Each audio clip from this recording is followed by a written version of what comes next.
Party बहुत बड़ी है, विश्व की सबसे बड़ी पार्टी है, कैडर बेस्ड पार्टी है। ये कहें कि बहुत बड़ा भूचाल आ गया, ऐसा कुछ नहीं।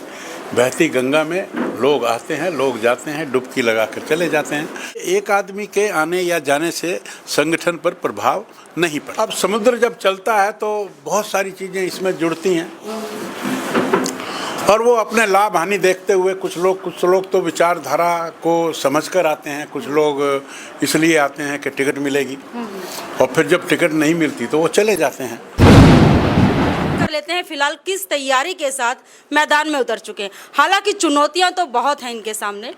सर नमस्कार। नमस्कार। सर आपसे सीधा सा सवाल है कि नामांकन के बाद जब आपको सीट मिली थी उसके बाद पार्टी में ही काफ़ी जो है तनाव देखने को मिला, इसका क्या कारण? देखिए, कुछ चीज़ें स्वाभाविक होती हैं। पार्टी बहुत बड़ी है, विश्व की सबसे बड़ी पार्टी है, कैडर बेस्ड पार्टी है और हमेशा इसके संविधान के हिसाब से पार्टी के राष्ट्रीय अध्यक्ष, प्रदेश अध्यक्ष, जिला अध्यक्ष, बूथ अध्यक्ष, मंडल अध्यक्ष, पन्ना प्रमुख सब लोग बनते हैं जी। अब समुद्र जब चलता है तो बहुत सारी चीज़ें इसमें जुड़ती हैं और वो अपने लाभ हानि देखते हुए कुछ लोग तो विचारधारा को समझकर आते हैं, कुछ लोग इसलिए आते हैं कि टिकट मिलेगी और फिर जब टिकट नहीं मिलती तो वो चले जाते हैं। तो ये एक रूटीन की प्रक्रिया है, इसमें कोई आप ये कहें कि बहुत बड़ा भूचाल आ गया, ऐसा कुछ नहीं। बहती गंगा में लोग आते हैं, लोग जाते हैं, डुबकी लगा कर चले जाते हैं। तो डुबकी लगाई जिसने भला उसका भी जी। हाल ही में टिकट मिलने के तुरंत बाद आप सावित्री जिंदल जी से मिलने भी गए हैं, आशीर्वाद भी लेने गए हैं, लेकिन उसके बावजूद जो है जी और आशीर्वाद लेने गया और आशीर्वाद मुझे मिला।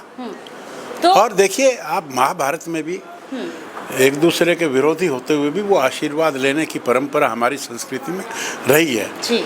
जो कम उम्र का व्यक्ति होता है वो अधिक उम्र के व्यक्ति से आशीर्वाद लेता है और ज़्यादा उम्र वाला व्यक्ति उसको आशीर्वाद देता भी है। अभिमन्यु को, अर्जुन को, सबको, भगवान कृष्ण को, कौरवों की तरफ से जो युद्ध लड़ते थे वो गुरु द्रोणाचार्य थे, भीष्म पितामह, वो आशीर्वाद देते थे, ऐसी बात नहीं है।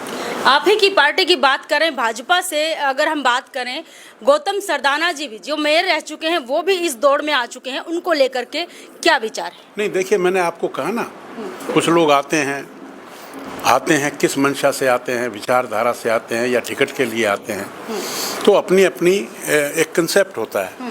उस कंसेप्ट में पार्टी में आए, टिकट नहीं मिली, छोड़कर चले गए। पार्टी में इंडिपेंडेंट लड़ रहे हैं, देश में डेमोक्रेसी है, डेमोक्रेसी में हर आदमी को अपने तरीके से चलने का पूर्ण अधिकार है, लड़ने का भी, चुनाव लड़ने का भी पूर्ण अधिकार है। जिस तरह से उन्होंने अखबार के माध्यम से, चर्चित अखबारों के माध्यम में भी अपने बयानों में साफ कहा है कि कमल गुप्ता जी जो हैं गलत टिकट लेकर के आए हैं, वो इसके जो है अधिकारी नहीं हैं और काफ़ी काम उन्होंने नहीं किए, जनता की आवाज़ उन तक नहीं पहुँची। टिकट देना या ना देना ना तो मेरे हाथ में है ना उनके हाथ में है।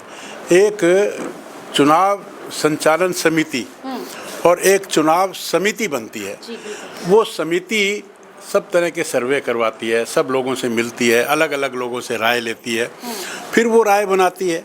इस तरह से कोई भी एक व्यक्ति जिसको टिकट ना मिले और वो ये कहे कि टिकट गलत मिली, ऐसे तो कोई ऑर्गेनाइजेशन चल नहीं सकता। किसी भी ऑर्गेनाइजेशन में एक पिता है, 4 बेटे हैं, फाइनल फैसला पिता लेता है, लेकिन वो किसी बेटे के हक में जाए या ना जाए।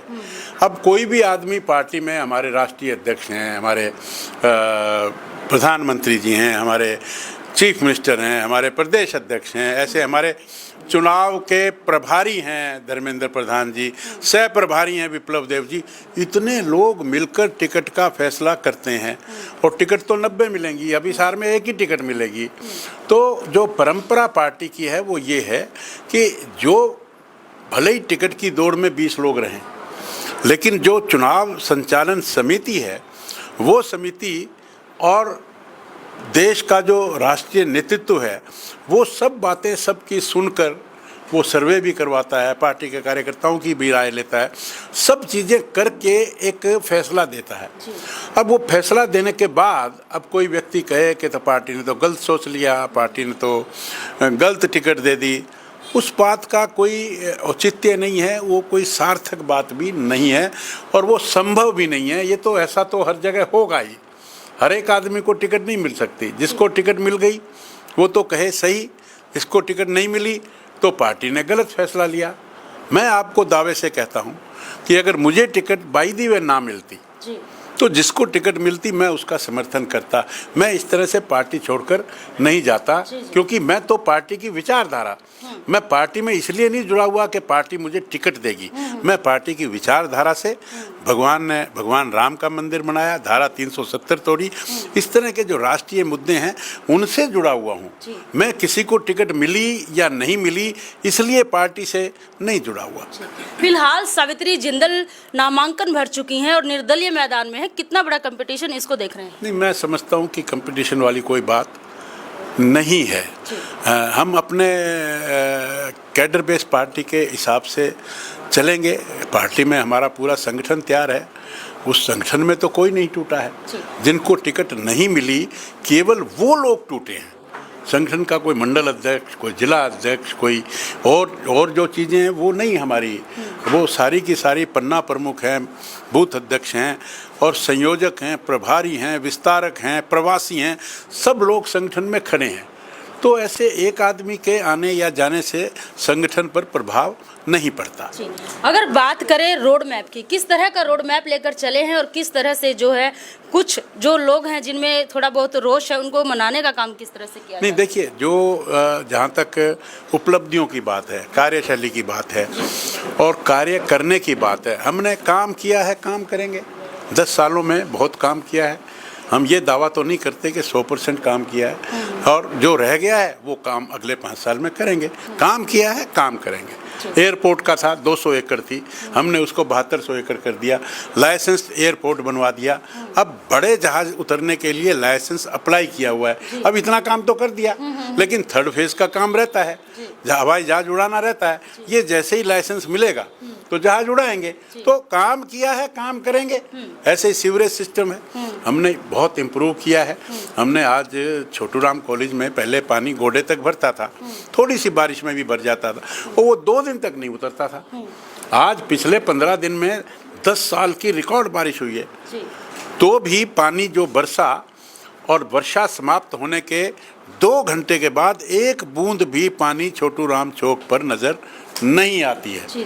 ऐसे ही बरवाला रोड है, बरवाला रोड पर भी पहले पानी गोडे गोडे खड़ा होता था, लेकिन आज वो 2 घंटे के बाद बारिश रुकने के पानी नहीं खड़ा होता।